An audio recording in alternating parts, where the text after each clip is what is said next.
देखिए, आज यूरोप में राष्ट्रवाद का अगला जो टॉपिक है जर्मन का एकीकरण। तो आप लोग जान रहे हैं इटली के एकीकरण की प्रक्रिया जिस प्रकार चल रहा था, तो उस प्रकार जर्मन के भी एकीकरण की प्रक्रिया साथ ही साथ चल रहा था। क्योंकि जर्मन जो है वो आधुनिक काल में कई खंडों में विभक्त हो गया। इसका सारा श्रेय मेटरनिक को जाता है।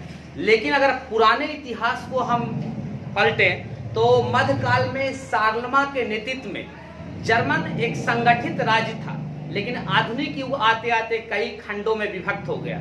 इसे एकीकरण करने का श्रेय फ्रांसीसी क्रांति के नायक नेपोलियन बोनापार्ट को जाता है। उन्होंने जर्मन में राष्ट्रवाद की भावना को एकीकृत किया, राष्ट्रवाद की भावना को बढ़ाया। इसके अलावा वहाँ के बुद्धिजीवी, दार्शनिक, कलाकार ने जर्मन की जनता में भी एक राष्ट्रीय चेतना जागृत करने का प्रयास किया। धीरे धीरे जर्मन में भी राष्ट्रवाद की भावना बढ़ने लगी और यह देश धीरे धीरे करके आधुनिक युग में पूर्ण रूप से संगठित होने लगा, जो जर्मन का एकीकरण के नाम से जाना जाता है। जो इटली में एकीकृत करने की जो प्रक्रिया चल रही थी, उसी प्रकार की प्रक्रिया जर्मन में भी साथ साथ चलता गया।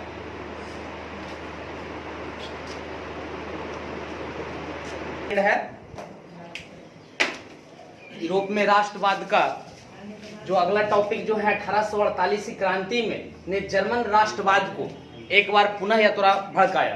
क्योंकि देखिए, सबसे पहले क्या था ना कि यह जो 1848 की जो क्रांति है वो फ्रांस में हुआ था। शायद आप लोग को जानकारी दिया गया है। तो हमेशा फ्रांस में जो शासक आए लुई 16वां के बाद, वो कुछ राष्ट्रवाद को बढ़ावा दे, जैसे नेपोलियन बोनापार्ट। तो उसी ढंग के जो अन्य शासक थे ना, वो पुरातन व्यवस्था जो मेटरनिक का जो प्रभाव था यूरोप में ना, उसी ढंग से पुरातन व्यवस्था लाना चाहते थे। इसका प्रभाव जर्मनी पर भी पड़ा। जब 1815 से 1848 के बीच जब मेटरनिक का पतन हो गया, तो यूरोप में राष्ट्रवाद बहुत तेजी से बढ़ने लगा और तेजी से बढ़ने लगा, इसका प्रभाव जर्मन पर भी पड़ने लगा। तो जर्मन में जो बहुत सारे जो प्रांत थे, कई भागों में जो खंडित थे, वो धीरे धीरे संगठित होने लगे और वहां के जो बड़े बड़े प्रांत थे ना, वो अपने आप को संगठित करने लगे। उनको लगने लगा कि अब कई भागों में खंडित रहकर राष्ट्रवाद को बढ़ावा नहीं दिया जा सकता। तो ये जो वहां के जो बड़े प्रांत जो प्रजा थे ना, तो वो समझ चुके थे कि अब उन्हीं के नेतृत्व में जर्मन का एकीकरण संभव है। तो धीरे धीरे अन्य प्रांतों ने अपना एकीकृत प्रक्रिया को बढ़ाया। आइए 1848 की जो क्रांति है वो जर्मन को एकीकृत करने में, बढ़ाने में काफी मददगार साबित हुआ।